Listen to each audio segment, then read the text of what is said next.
Alright, let's dive into this because it's a lineup that's got everyone talking. Argentina's team selection for their upcoming match against South Africa is a bold move, and personally, I think it's a fascinating gamble. What immediately stands out is the decision to start Gerónimo Prisciantelli at fullback. Now, this guy's a rookie in the test arena, and while he's got experience at fly half, this is a whole new ball game.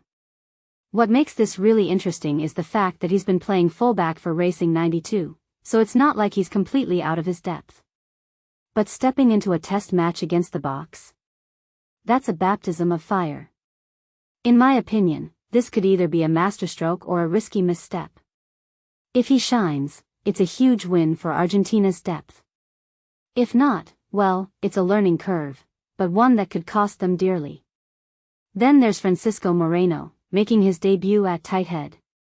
This is a position where experience matters, and throwing a newcomer into the mix against South Africa's formidable pack is a bold call.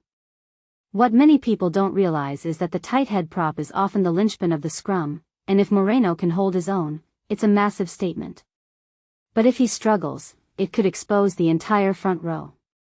From my perspective, this selection screams confidence in Moreno's potential, but it's also a reminder of how thin Argentina's resources are in certain positions. Now, let's talk about Santiago Carreras at fly half. This guy's a utility player, no doubt, but his return to the 10 jersey after almost a year is noteworthy. What's fascinating is that he was the fly half when Argentina pulled off that historic win over New Zealand in 2024. So, there's a proven track record there. But here's the thing, he's been playing fullback for Bath lately, so it's not like he's been sharpening his playmaking skills week in, week out. Personally, I think this is a calculated risk. If Carreras can recapture that magic, it could be a game changer.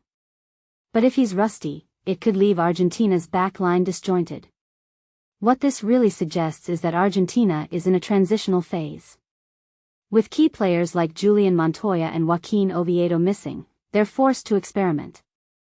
Ignacio Ruiz stepping in at hooker and the experienced Guido Petty and Tomás Lavanini in the second row provide some stability, but the back row is where things get interesting. Pablo Matera leading from the blind side is a no-brainer, but Benjamin Grondona and Joaquin Moro have big shoes to fill. Moro, in particular, has been in great form for Leicester, but Test rugby is a different beast. If you take a step back and think about it, this match could be a defining moment for several players, a chance to prove they belong at this level. One detail I find fascinating is the bench.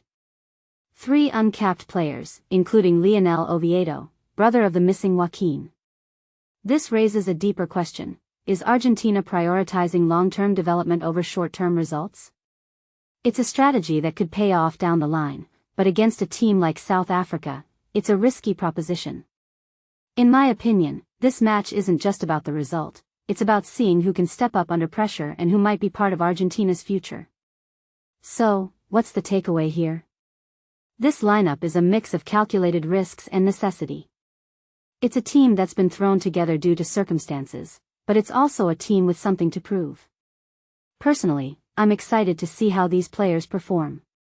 Will it be a disaster, or will we look back at this as the moment when a new generation of Pumas announce themselves? Only time will tell. But one thing's for sure, this match is going to be must-watch rugby. What do you think? Let me know in the comments below. Are Argentina's selections brave or foolish? I'm curious to hear your thoughts.